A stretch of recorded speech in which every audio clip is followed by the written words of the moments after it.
What is going on, everybody? We are here to look at the movie Longlegs. It's been in the theaters for a little bit. I had some family stuff, so I'm a little bit behind on some videos, so I'm trying to get caught up, but I want to give you my thoughts on Longlegs after seeing it. So we're either going to stream it, ditch it, or big screen it, and I'll let you know that right after this. Check the mic and make sure it sound right, boys.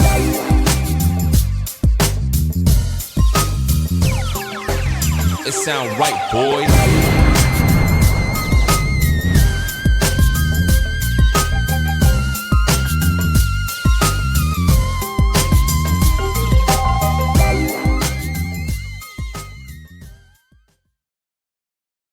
So what is up, everybody? We're here to talk about Longlegs. It's a movie that I got to go see here recently at the movie theaters. It's part of the horror corner, obviously, because it's a horror movie. It's got Nicolas Cage in there being a little freak, and he plays he's pretty crazy, man. Like, you see his character for the first time, you're like, God darn, what happened to that dude, man? But I think he does a pretty good job playing this really weird, like just creep, man. And I mean, obviously, he's played like a lot of weird characters throughout his time. But yeah, and he had a couple of other standouts. I thought Blair Underwood, that plays like Agent Carter. I thought Maika Monroe, Agent Lee Harker, did a pretty good job in this movie as well. Overall, this movie was done well. I thought it was directed well. Now, one thing about this movie is it's about someone trying to catch a serial killer out there, and I was like, all right, cool, man. Maybe we can get something that's like a Silence of the Lambs. I will not say that this movie's at the Silence of the Lambs level. It has some good points. I thought the overall story was kind of interesting and cool. The Agent Harker, she's out there. She's got like this special ability, basically, where she's like pretty much like I wouldn't say a mind reader, but she can like see things, maybe like just notice and sense them and everything else. So it's like, hey, how can she do this and everything else? And you find out why she's able to do that later on in the story. And it kind of fits in, decently well. Like one example is in the movie, they show up at this place, they're trying to catch this killer, and they're going and casing the houses, knocking on the doors and seeing what's going on. And she was able to sense, basically, without even checking on any house, what house the actual killer was in. Her partner gets shot and killed, and then it kind of just goes on from there.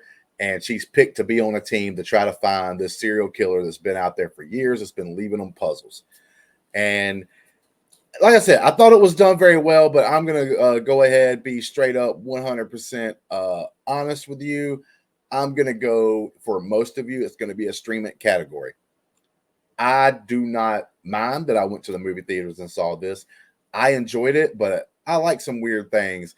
There's going to be a lot of people that may have a couple of problems with this, but like I personally enjoyed the movie. And it's not like, obviously not going to be one of my favorites or whatever that came out this year, but I thought it was a pretty solid little kind of horror flick, serial killer, detective style movie. And like I said, it was written well. But it does get into this area where I can see a lot of people maybe not liking it as much. Maybe they wanted to see more of a Silence of the Lambs, where it's actually just a regular bad guy, not some weird things going on and that kind of deal. I can see some people going to the movie thinking it's like a serial killer. Oh, they're going to catch a serial killer movie and all this, and it's not going to have a lot of weird stuff in it. And then they get there, they see the movie, and it does have some of that weirdness to it. I like the weirdness, but I understand a lot of you out there don't like it as much. But I would recommend this to my friends that, for instance, like, hey, go see this movie because I know you like some of the things that I like. But some of my friends that don't like some of the same things that I like, they probably won't like this as much. But like I said, if you like a little weird, like I'll say this, if you like a movie like, say, The Barbarian that came out a year or two ago, I'd say go see it in the movie theaters. But it's definitely, for most of you, it's going to be a stream it. So yeah, man, when this thing comes out, I don't know where it would be streaming at. Obviously, all this stuff always streaming somewhere, but wherever it's at, go and pick it up. It's definitely worth streaming it. It's not worth throwing it in the garbage. This one right here was actually pretty decent. And thank you guys, man. Please like and subscribe and do all that good stuff. If you've seen this movie, leave your comments down below. Like I said, I want to do these things because I am a single father, and I do these videos basically, like, not to spoil everything, I'll talk about a couple of things. Like I talked about one scene in this movie, but I kind of want to give you the judgment call, because a lot of us have to go in and like judge, should I go see this movie? Should I spend the money because I don't have a lot of money or whatever, right? Like, we can't go see everything.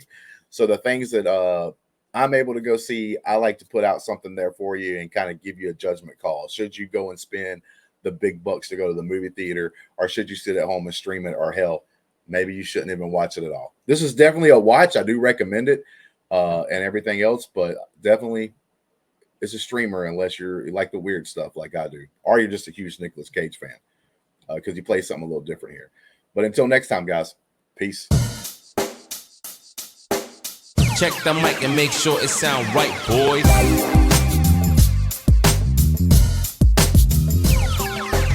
It sound right, boys.